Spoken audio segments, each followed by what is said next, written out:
एक बार फिर से वेलकम है आप सभी का मेरे YouTube चैनल AMBE क्लासेस में। आज मैं आपके साथ डिस्कस करूंगा क्लास 12 के second chapter principal of management के MCQ, जिसके अंदर मैं 25 क्वेश्चन आपके साथ डिस्कस करूंगा। लास्ट क्लास में भी मैंने आपके साथ 25 क्वेश्चन डिस्कस किए थे। रिमेनिंग 25 क्वेश्चंस मैं आज डिस्कस करने जा रहा हूँ आपके साथ। अगर आपको मेरी क्लास पसंद आए तो आप प्लीज़ मेरे क्लास को लाइक करें, मेरे चैनल को सब्सक्राइब करें और इस वीडियो को अपने फ्रेंड्स के साथ शेयर करें ताकि वो भी इसका बेनिफिट ले पाएँ। चलिए बिना टाइम वेस्ट के मैं क्लास को स्टार्ट करता हूँ। पहला क्वेश्चन ले रहे हैं, 26 क्वेश्चन से स्टार्ट है ये। 25 क्वेश्चन इससे पहले वाली वीडियो में आप देख पाएंगे। क्वेश्चन है, according to this principle of general management an organisation should safeguard against abuse of managerial power, but at the same time a manager should have the necessary authority to carry out his responsibility. Name the principle of management being described in the given statement. अगर आप statement को ध्यान से देखें तो starting की line में बोला है according to this principle of general management. तो जनरल मैनेजमेंट के जो प्रिंसिपल हैं वो हेनरी फ्योल ने दिए हैं और इस स्टेटमेंट जो स्टार्ट है, an organisation should safeguard against abuse of managerial power but at the same time the manager should have the necessary authority to carry out his responsibility. Statement से पता लगता है कि हमसे कहना चाह रहा है कि हर एक मैनेजर के पास ज़रूरी अथॉरिटी होनी चाहिए अपनी रिस्पॉन्सिबिलिटीज़ को कंप्लीट करने के लिए।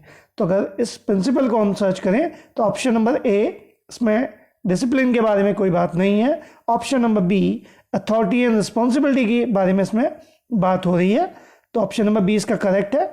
यूनिटी ऑफ कमांड की कोई बात नहीं है, ना ही यूनिटी ऑफ डायरेक्शन की बात है, तो इसका सही आंसर है ऑप्शन नंबर बी।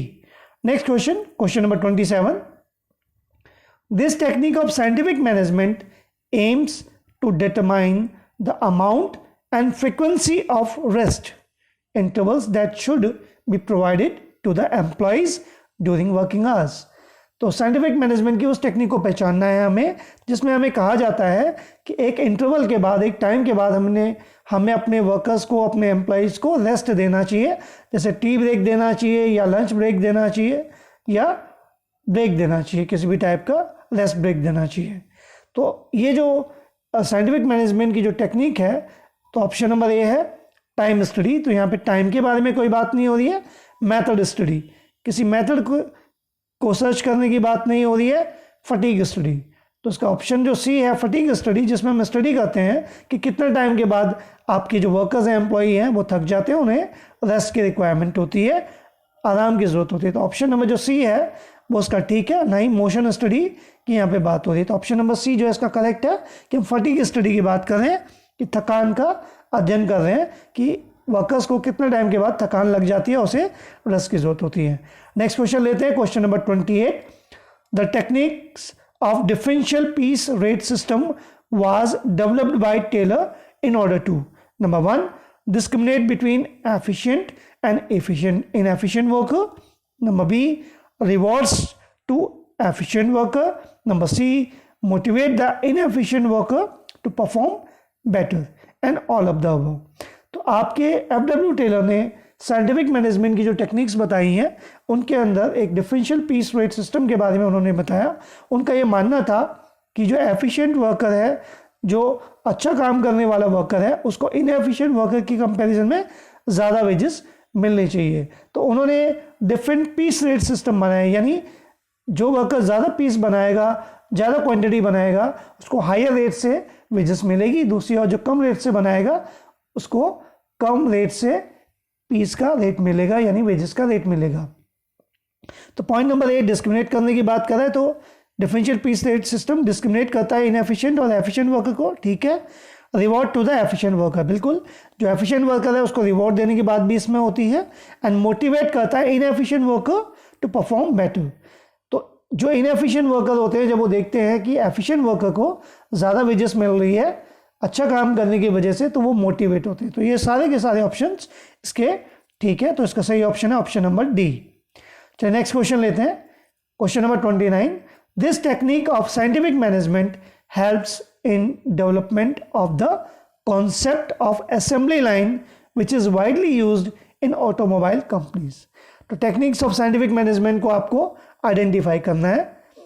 तो देखते हैं कौन सी टेक्निक होती है जो आपकी असेंबली लाइन में वाइडली यूज होती है ऑटोमोबाइल कंपनीज में। अगर आप कभी किसी ऑटोमोबाइल कंपनी में ये देखे हैं कि वहाँ पे कार की जो मैन्युफैक्चरिंग है या जो व्हीकल्स की मैन्युफैक्चरिंग है वो किस तरीके से होती है, तो आप देखेंगे कि वहाँ पे एक असेंबली लाइन चलती है कि एक वहाँ पे एक जो आपका एम्प्लॉय होगा, वर्कर होगा, वो पार्ट लगा रहा होगा कोई एक, उसके बाद फिर सेकंड पार्ट दूसरा लगाता है, फिर थर्ड पार्ट तीसरा लगाता है।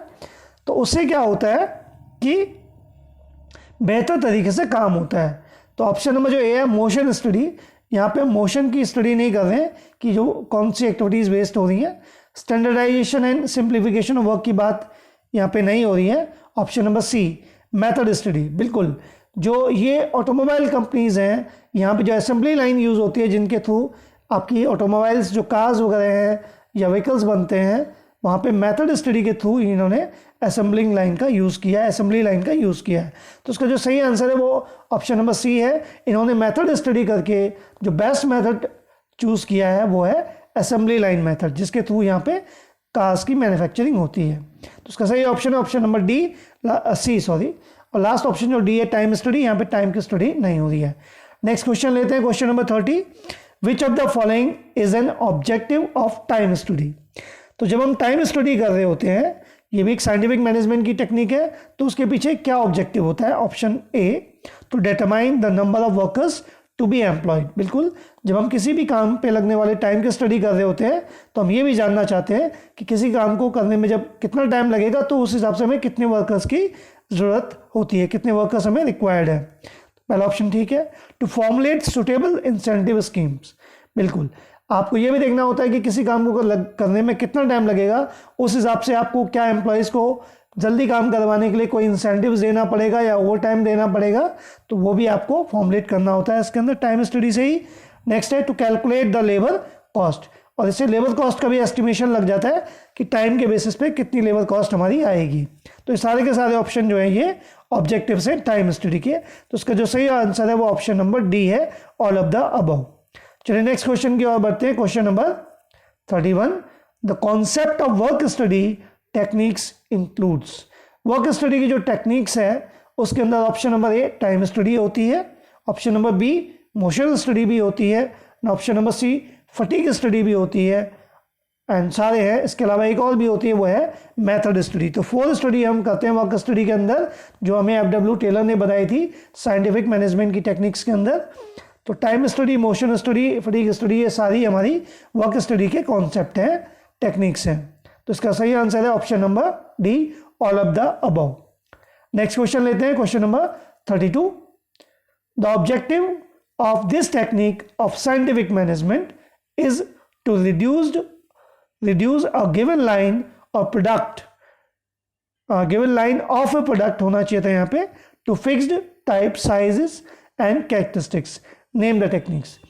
देखो साइंटिफिक मैनेजमेंट की हमारी एक टेक्निक है जो हमें बताती है कि हमें बहुत सारे टाइप के प्रोडक्ट नहीं बनाने चाहिए, कुछ खास टाइप के साइज के प्रोडक्ट को ही हमें मैन्युफैक्चर करना चाहिए, ताकि हमें मैन्युफैक्चरिंग करने में प्रॉब्लम ना आए और हमारा जो मैन्युफैक्चरिंग प्रोसेस है वो सिंपल हो जाए। बहुत ज़्यादा वैरायटी ऑफ प्रोडक्ट्स हमें नहीं बनाने चाहिए, वैरायटी ऑफ प्रोडक्ट्स को ज़्यादा बनाने से हमें बचना चाहिए।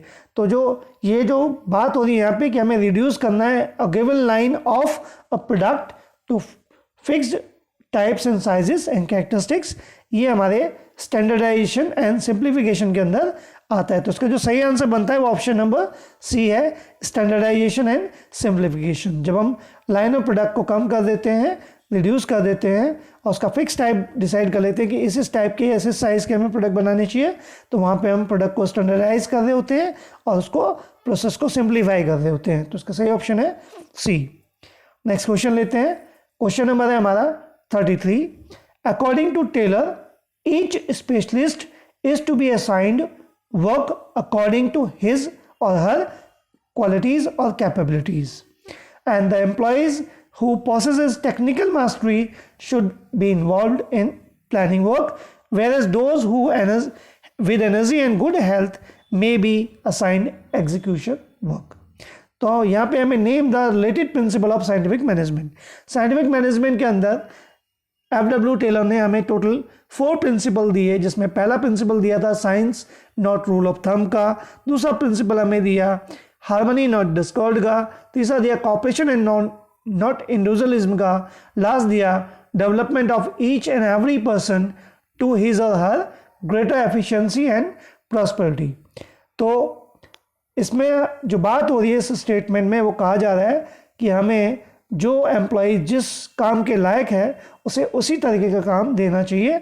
यानी जो पर्सन हेल्दी है तो उसे एग्जीक्यूशन वर्क असाइन करना चाहिए, और जो पर्सन आपके ज़्यादा हेल्दी नहीं है, टेक्निकल मास्टरी है, उन्हें आपकी प्लानिंग वर्क देना चाहिए। तो ये जो पॉइंट है ये आपके पॉइंट नंबर सी से रिलेटेड है, development of each and every person to his or her greatest efficiency and prosperity. तो इसका जो सही ऑप्शन बनता है वो ऑप्शन नंबर सी है। यहाँ पे फंक्शनल फॉर्मेनशिप के बारे में बात नहीं हो रही है, science not rule of thumb की बात भी नहीं हो रही है, लास्ट नन ऑफ दीज तो इसमें है ही नहीं, ऑप्शन नंबर सी इसका बन रहा है। ठीक है, नेक्स्ट क्वेश्चन लेते हैं। Question number 34, considering the fact that it is difficult to find one single person with all the needed qualities. सारे लोगों में सारी क्वालिटीज तो होती नहीं है कि एक सिंगल पर्सन में हमें सारी क्वालिटीज मिल जाएं। तो Taylor suggested appointment of specialist through this technique of scientific management.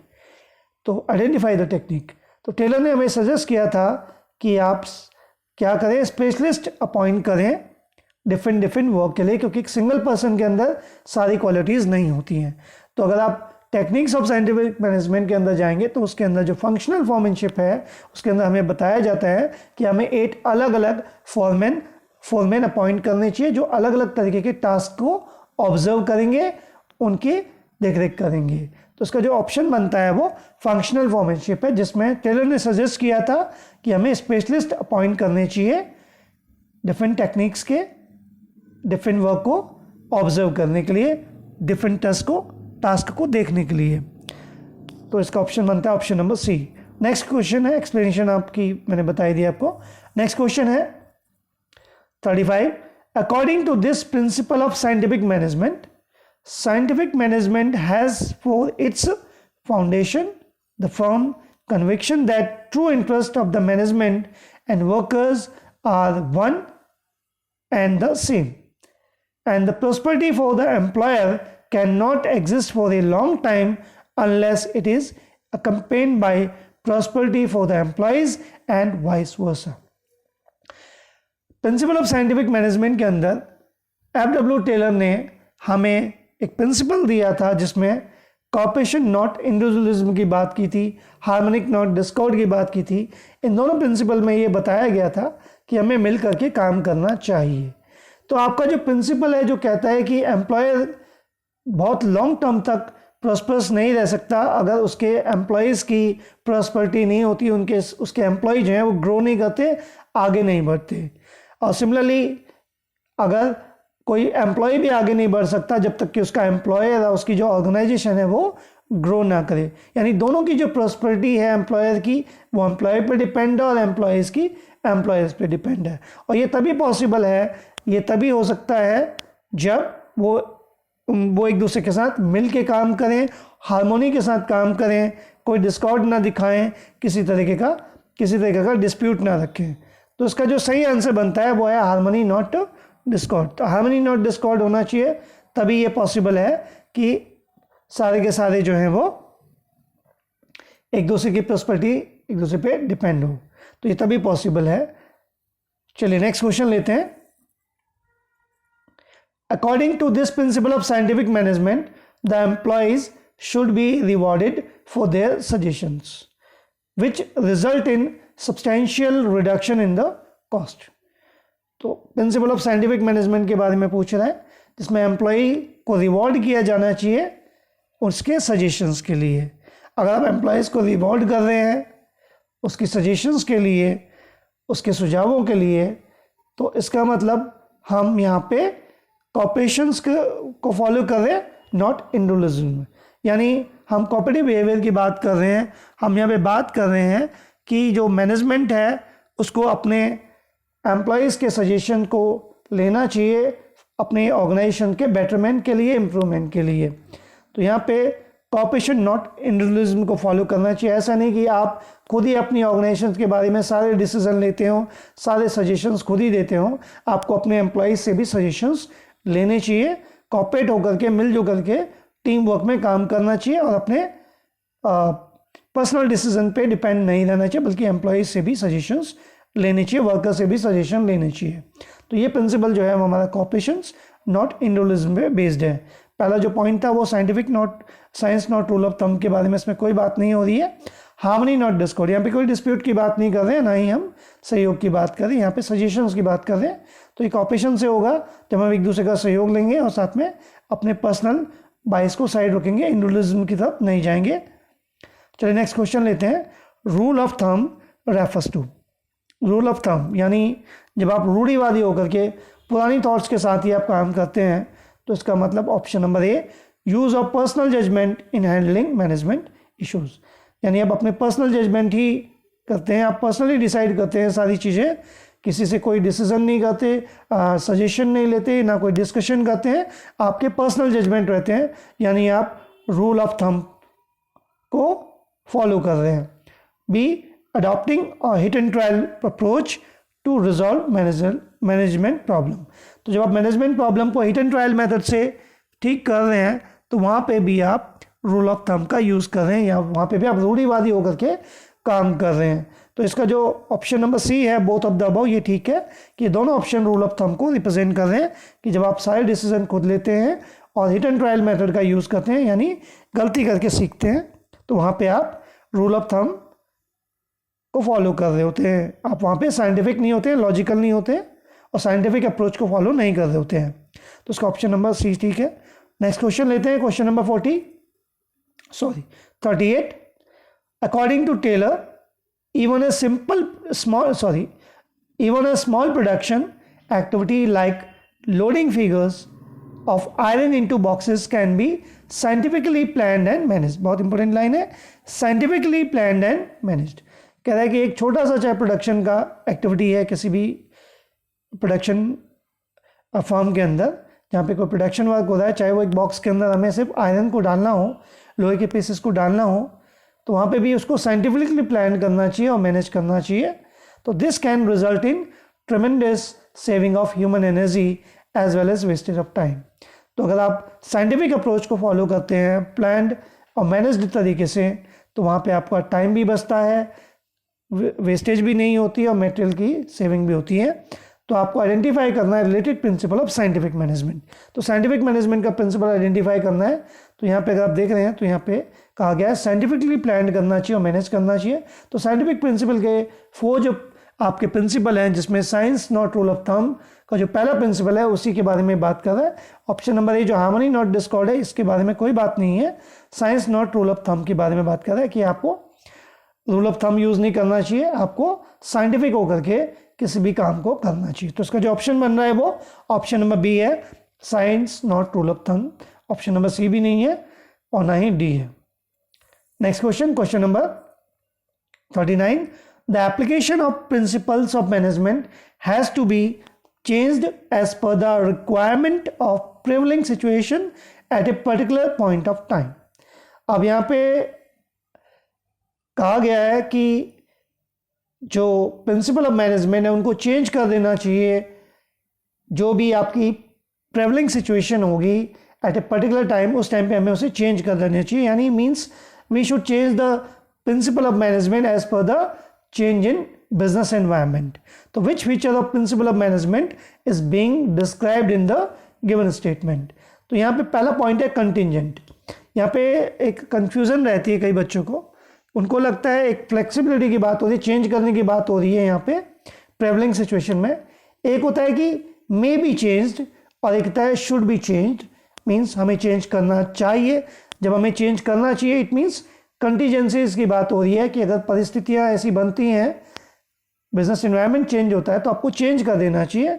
And may be change किए जा सकते हैं, इट मीन्स फ्लेक्सिबिलिटी की बात हो रही है। तो यहाँ पे कहा गया है कि management has to be changed, यानी मैनेजमेंट को चेंज करने चाहिए। तो यहाँ पे कंटीजेंसीज की बात हो रही है, कंटीजेंट सिचुएशन की बात हो रही है। तो इसका जो ऑप्शन बनता है, जो फीचर दिखा रहा है ये बताता है कि मैनेजमेंट जो होते हैं प्रिंसिपल वो कंटिजेंट होते हैं, यानी उन्हें प्रिवलिंग सिचुएशन के अकॉर्डिंग चेंज कर लेना चाहिए। तो इसका जो सही आंसर है वो ऑप्शन नंबर ए है, कंटिजेंट है। ठीक है, नेक्स्ट क्वेश्चन लेते हैं। Question number 40, principal of management emphasize on logical and rational decision making rather than on basis of bias and prejudice। तो कभी भी जो प्रिंसिपल ऑफ मैनेजमेंट है उनको एम्फसाइज करना चाहिए लॉजिकल और रेशनल तरीके से, ताकि किसी तरीके का कोई बाइस ना हो, भेदभाव ना हो किसी के साथ भी। तो the given statement highlight that, क्या स्टेटमेंट आपका हाईलाइट कर रहा है? The knowledge of principle of management leads to, तो प्रिंसिपल ऑफ मैनेजमेंट की नॉलेज किसको लीड करती है? Number 1, providing manager with useful insight into reality. Scientific decision की बात कर रही है, मीटिंग चेंजेस एनवायरमेंट रिक्वायरमेंट, या ऑल ऑफ द अबव। तो उसका जो सही बात इसमें बात की जा रही है वो कही जा रही है कि आपको लॉजिकल होना चाहिए और रेशनल होना चाहिए, यानी ऑप्शन नंबर जो बी है वो उसका बिल्कुल ठीक है। यानी साइंटिफिक डिसीजन होने चाहिए, लॉजिकल डिसीजन होने चाहिए और आपको रेशनल होकर के सारे डिसीजन लेने चाहिए। तो यहाँ पे साइंटिफिक डिसीजन होने चाहिए, तो ऑप्शन नंबर 20 का करेक्ट है। Next question, question number 41, principal of management can be modified by the managers when the situation demand.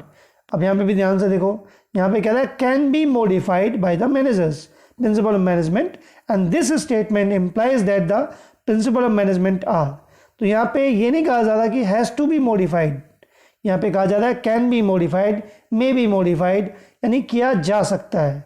तो अगर आप कर सकते हैं मॉडिफाई, इट मीन्स ये कहा जा रहा है कि जो प्रिंसिपल ऑफ मैनेजमेंट है उनको आप चेंज कर सकते हैं, यानी उनकी फ्लेक्सिबिलिटी के बारे में यहाँ पे बात की जा रही है। अगर ये कहता has to be modified as per the prevailing situation, तो हम कहते हैं कि चेंज करना चाहिए प्रिवलिंग सिचुएशन, तो हम कहते हैं कि कंटीजेंसीज की बात कर रहा है। तो यहाँ पे बात हो रही है फ्लेक्सिबिलिटी की, तो इसका जो ऑप्शन बनता है वो है ये फ्लेक्सिबिलिटी को स्टेटमेंट बताता है, तो ऑप्शन नंबर सी इसका करेक्ट है। यहाँ पे कंटीजेंसीज की बात नहीं हो रही, तो कंटीजेंट नहीं है। Next question, the principle of management enhance the understanding of relationship between human and material resources for the achievement of organisational goal. आपने पढ़ा होगा कि जो प्रिंसिपल ऑफ मैनेजमेंट होते हैं ये सारे के सारे बिहेवियरल्स होते हैं, आपके बिहेवियर्स पे बेस्ड होते हैं, ह्यूमन से रिलेटेड होते हैं, और ह्यूमन आपका जो है वो अपने बिहेवियर से, अपने एक्सपीरियंसेस से सीखता है कि कैसे उसे मटेरियल को यूज़ करना चाहिए, कैसे रिसोर्सेज को ढंग से यूटिलाइज करना चाहिए। तो किसी भी ऑर्गेनाइजेशन के गोल को अचीव करने के लिए जो रिलेशनशिप है ह्यूमन एंड मटेरियल की, वो कैसे इनहेंस होती है, कैसे अंडरस्टैंडिंग इनहेंस होती है ह्यूमन की, कि कैसे मटेरियल उसे यूज़ करना चाहिए, ये ह्यूमन के बिहेवियर पे डिपेंड करता है, आपके बिहेवियर पे डिपेंड करता है। तो बिहेवियरल होते हैं ये, बिहेवियरिस्टिक होता है ये आपका, कि आपके बिहेवियर से आप सीखते हैं। तो यहाँ पे आइडेंटिफाई करना है the feature of the principle of management being described in the given statement. तो अगर हम देखें तो यहाँ पे रिलेशनशिप की बात हो रही है ह्यूमन एंड मटेरियल रिसोर्सेज की, ताकि ऑर्गेनाइजेशनल गोल को हम अचीव कर पाए, उसके अंडरस्टैंडिंग की बात हो रही है। तो यहाँ पे ये बिहेवियरल होता है। तो मेनली बिहेवियरल होते हैं आपके जो प्रिंसिपल ऑफ मैनेजमेंट है। तो ये इसका सही आंसर है। पहला कॉजेज एंड इफेक्ट रिलेशनशिप की बात नहीं है, ना ही ऑप्टिमम यूटिलाइजेशन की बात हो रही है। तो यहाँ पे जो हमारी अंडरस्टैंडिंग बनती है वो बिहेवियर से बनती है। नेक्स्ट क्वेश्चन है question number 43, the principle of management are intended to be applied to all types and sizes of organisations. Principle of management किसी भी टाइप की और किसी भी साइज की ऑर्गेनाइजेशन में अप्लाई हो सकते हैं। तो this statement reflects that the principle of management are number 1 general guidelines, guidelines की बात तो नहीं हो रही है। नंबर बी फ्लेक्सिबल, फ्लेक्सिबिलिटी की बात भी नहीं हो रही है। सी यूनिवर्सली एप्लीकेबल, तो यानी जब हम हर टाइप में की ऑर्गेनाइजेशन में, हर साइज की ऑर्गेनाइजेशन में इसे अप्लाई करने की बात करें, तो it means the principle of management are universally applicable, यानी हर जगह ये हर टाइप की ऑर्गेनाइजेशन में अप्लाई होते हैं। तो उसका जो सही आंसर बनता है वो ऑप्शन नंबर सी है। चलिए नेक्स्ट क्वेश्चन लेते हैं। Question number 44, the principle of management do not provide readymade straight jacket solutions, यानी कोई रेडीमेड सॉल्यूशन आपको प्रोवाइड नहीं करते ये, तो to all management problems. Because, तो क्यों प्रोवाइड नहीं करते ये readymade solution? Because number 1 real business situation are complex, definitely जो रियल सिचुएशन होती हैं किसी भी बिजनेस के अंदर वो आपकी डिफरेंट हो सकती हैं। हर एक बिजनेस की हर एक लोकेशन के बेसिस पे, मार्केट के बेसिस पे, कंट्री के बेसिस पे डिफरेंट या कॉम्प्लेक्स हो सकती हैं। तो यानी रेडीमेड सॉल्यूशन तो नहीं मिल पाएगा आपको प्रिंसिपल ऑफ मैनेजमेंट से। ठीक कह रहा है option number B, the real business situation are dynamic. We know that कि बिजनेस जो एनवायरनमेंट है वो चेंज होता रहता है, डायनेमिक है, तो सिचुएशन भी चेंज होती रहती हैं, तो इसलिए कोई रेडीमेड सॉल्यूशन नहीं देते आपको कभी भी प्रिंसिपल ऑफ मैनेजमेंट। नेक्स्ट है the principle act as general guidelines. बिल्कुल, जो प्रिंसिपल ऑफ मैनेजमेंट है वो जस्ट गाइडलाइंस होते हैं आपके लिए, कोई रेडीमेड सॉल्यूशन नहीं होते। तो ये सारे के सारे ऑप्शन जो हैं आपके इसको रिप्रेजेंट करते हैं, तो ऑप्शन नंबर डी इसका करेक्ट है। नेक्स्ट क्वेश्चन लेते हैं, question number 45, the principle of management have been developed on the basis of. तो कैसे इनको डेवलप किया गया है? नंबर 1, ऑब्जर्वेशन, यानी देख करके आपने जो ऑब्जर्व किया अपने आसपास के एनवायरनमेंट में उससे आपने इसको बनाया। ठीक है। एक्सपेरिमेंटेशन, आपने कई प्रिंसिपल ऑफ मैनेजमेंट के लिए एक्सपेरिमेंट किए जिनके बेसिस पे इनको डेवलप किया गया। Option number C, personal experiences of the manager. बिल्कुल, जो हर एक मैनेजर थे, डिफरेंट मैनेजर्स थे, उन्होंने काम करते हुए जो अपने एक्सपीरियंसेस लिए उनसे भी उन्होंने सीखा। And all of the above. तो ये सारे के सारे जो पॉइंट हैं ये बताते हैं कि इनके बेसिस पे डेवलप हुए थे प्रिंसिपल ऑफ मैनेजमेंट। तो सारे इसके ठीक है, तो ऑप्शन नंबर डी इसका करेक्ट है। Next question, question number 46, which of the following statement is और are true with the reference to principle of management. तो कौन सा वाले स्टेटमेंट या स्टेटमेंट्स आपको ट्रू लग रहे हैं प्रिंसिपल ऑफ मैनेजमेंट के रेफरेंस में? Number 1, the principles are guidelines to action. बिल्कुल ठीक, ये गाइडलाइंस होते हैं। Number 2, the principle denote a cause and effect relationship. बिल्कुल ये बताते हैं कि क्या कॉजेज थे, उनके क्या इफेक्ट होंगे, तो ये भी ठीक है। Option number C, principle help the managers to take decision while performing various management function. तो ये मैनेजर को डिसीजन कैसे लेने चाहिए डिफरेंट काम करते हुए उनके बारे में भी हेल्प करता है। तो ये सारे ही ठीक है, तो ऑल ऑफ द अबव यानी लास्ट ऑप्शन डी इसका ठीक है। नेक्स्ट क्वेश्चन लेते हैं, question number 47, the principle of pure science is considered to be dash in nature. अब यहाँ पे किस प्रिंसिपल की बात हो रही है? प्रिंसिपल ऑफ प्योर साइंस, यानी साइंटिफिक मैनेजमेंट या आपकी जनरल मैनेजमेंट के प्रिंसिपल की बात नहीं हो रही, प्योर साइंस के प्रिंसिपल की बात हो रही है। तो प्योर साइंस के जो प्रिंसिपल होते हैं उनकी कुछ खास कंडीशंस होती हैं जिनमें उन्हें अप्लाई करना होता है। तो वो ज़्यादातर जो कंडीशंस होती हैं वो क्रिएटिव होती हैं, यानी जो प्योर साइंस के प्रिंसिपल्स होते हैं वो क्रिएटिव इन नेचर होते हैं, वो फ्लेक्सिबल भी नहीं होते, ना ही रिजिड होते हैं, वो क्रिएटिव होते हैं नेचर में।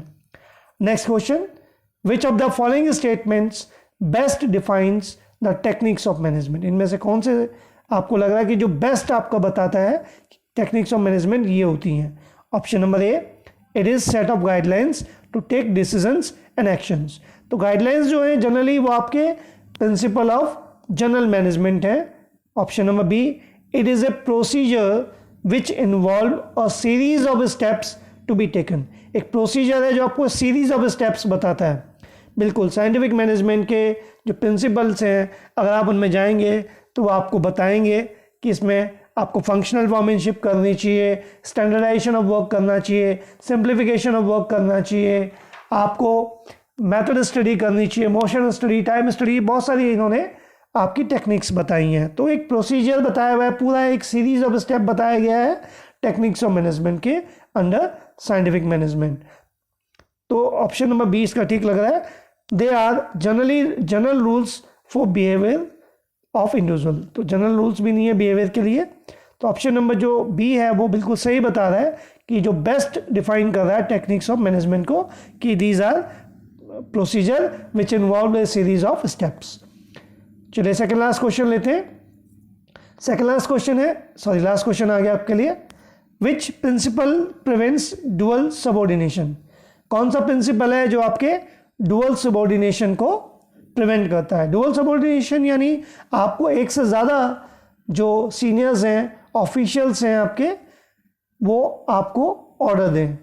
तो अगर आप डुअल सबऑर्डिनेशन से बचना चाहते हैं तो उसके लिए यूनिटी ऑफ कमांड का जो प्रिंसिपल है जो हेनरी फॉल ने हमें दिया उसमें बताया गया कि one person should get order from one superior.